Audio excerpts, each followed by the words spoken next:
Welcome to a bonus episode of This Week in Family Law. My name is Jenna Downey, and today I will be joined by Dina Palethorpe, who is going to talk to us about the first person that has been successfully prosecuted in New South Wales for coercive control. Dina, can you share with us a little bit about this matter? Yeah, so you might have heard about this in the news recently. It's a case involving a woman named Samantha, and I think that's anonymised.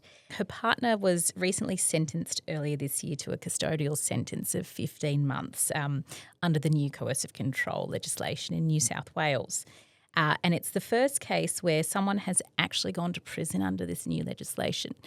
And so why I think this is relevant for us as family lawyers is because, you know, we deal with coercive control day in, day out. And you've probably had clients where they would fit the definition of coercive control, constantly being monitored, having finances controlled, isolation from family and friends. So that's why I think it's a really interesting case for us. Yeah, and I feel like as a family lawyer who has practiced for some time, coercive control in my practice hasn't always been a known term. It has only been more recently that we understand what is coercive control and the impact that can have on people as well, which is very different to your physical type of violence that a victim could experience.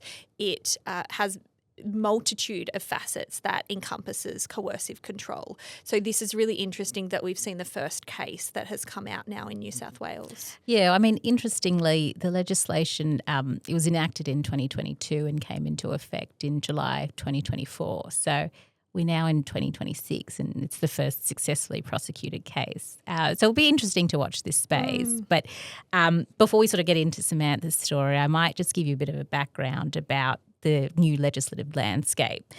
So New South Wales became one of the first states to criminalise coercive control. As I said, that was in 2022, and specifically with the Crimes Legislation Amendment Coercive Control Act. So the offence itself is called abusive behaviour towards current or former intimate partners. And the maximum penalty is actually 7 years imprisonment. 7 years? 7 years. Interesting, though, when you think about it, if it is a genuine case and, you know, the victim is looking to get respite or relief from the behaviours of that partner, 15 months or 7 years. I mean, 7 years might go a bit further, but to provide that protection to them. But yeah, if it's more of just a platitude of, you know, a successful conviction but no custodial sentence, how much comfort does that provide to the victim? And in this case, how long was he sentenced for? For 15 months. Oh, for 15 months. Okay, yes. So it feels like it is a win in some sense, but yeah, at the same time, you're right.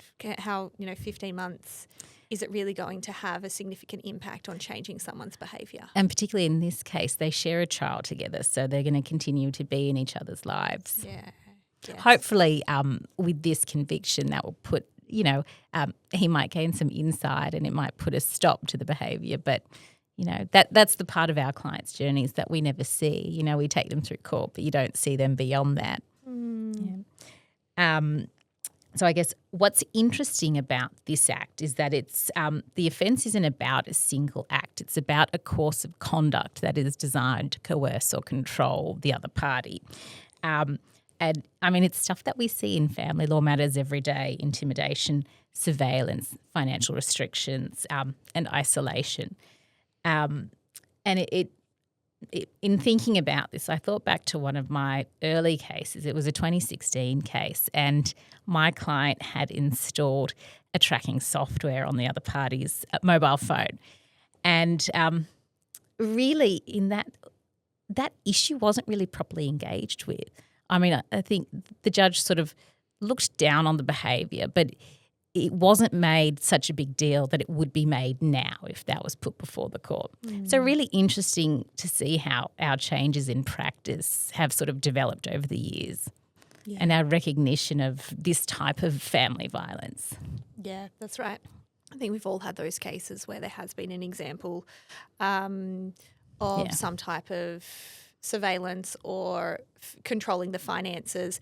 And I also don't think until recently that even the victim quite understood that that was a form of control in a way, because it was just their normal.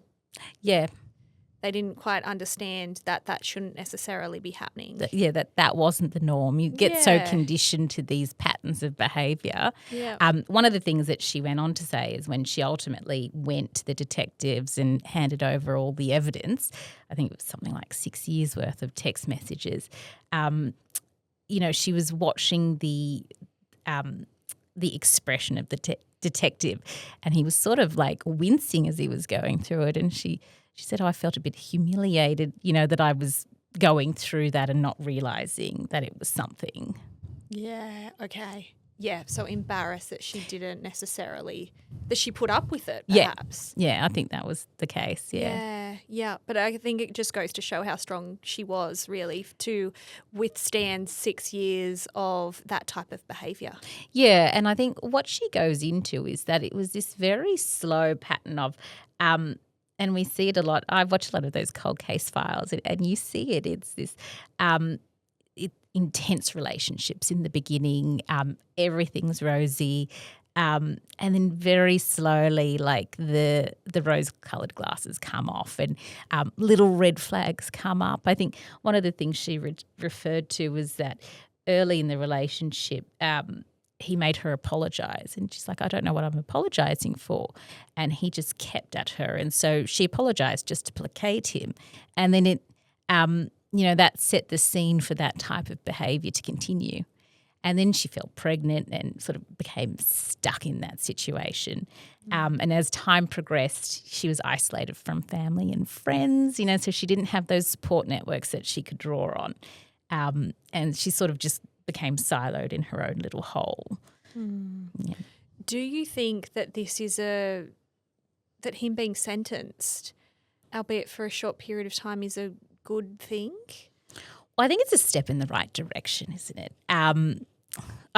It's so, when I think about it, like almost not philosophically, but, someone going to prison over that, our understanding of what family violence has really changed and come along. And the fact that the legislators are saying, well, this conduct is so serious that it does deserve that penalty of last resort, which is a custodial sentence.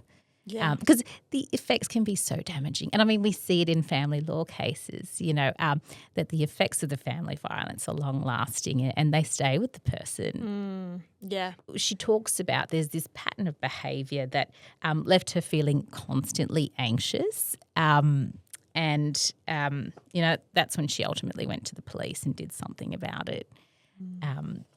But these cases are quite difficult to prove. As I said, there's only been one successful conviction in the lifespan of the legislation. Part of that is because it's not just a subjective element, there's an objective element. So a reasonable person must consider the behaviour likely to cause fear of violence or seriously affect the victim's day-to-day life. So what we have in family law cases is, people know the buttons to press. So whilst it might cause that behaviour in you, would a reasonable person think that behaviour would warrant that reaction or incite fear in, any other person on the street? Yes. Yeah. Yeah, it's, we have abuse that's happening through patterns and not just individual incidents. But when you think about, even in the criminal courts and in the family law courts, how do you get that evidence before the court? Sometimes you just don't have that evidence. We're lucky now that with mobile phones you can screenshot things, but sometimes that evidence just isn't there. And how do you prove it? Yeah. And I suppose only in this case, because she did have the text messages and she had that tangible evidence, that it probably did help her case, really. But there'd be so many instances, as you're saying, where there possibly isn't that tangible evidence yeah. and then it is relying on what someone is saying against the other person. Yeah.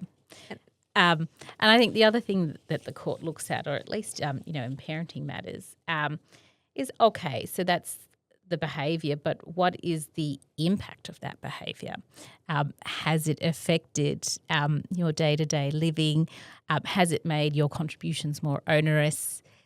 Which is interesting, an interesting take for us as family lawyers because, as you know, the property provisions of the Family Law Act were amended in 2024.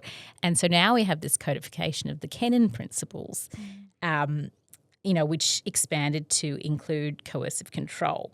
And, a consideration of the effect of family violence on a party's ability to make contributions during the relationship.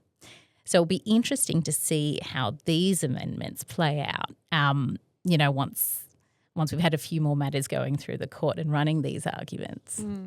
And do you think, just thinking back to the fact that this couple has a child, once he does come out of prison, and I presume he would want some sort of relationship with his child, how do you think the family court will deal with that? Well, it's really interesting. And I know in a previous podcast we've talked about what the legislation was previously under the 2006 amendments. And so my mind went to, well, Dad's come out of prison now. Child, there should be that ability to maintain a meaningful relationship with the father. But that's now done away with. And there really is this focus on the safety of the child and safety of members of that child's family. That really interestingly, that's now taken into effect when we're looking at family violence. So I don't know. I think there will be, as these cases do go through the court, the parenting cases, that is, there will really be this focus on protecting the child. Yeah.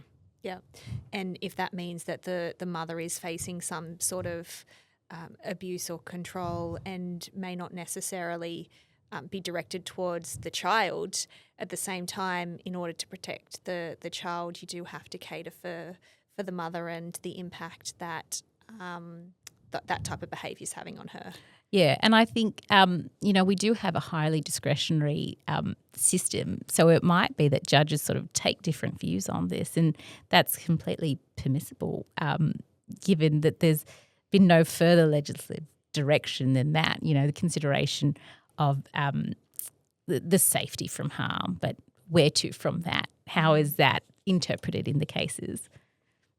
Thank you, Dina. That was a really interesting discussion that I'm sure our listeners will benefit from hearing about, particularly because this case has only very recently come up.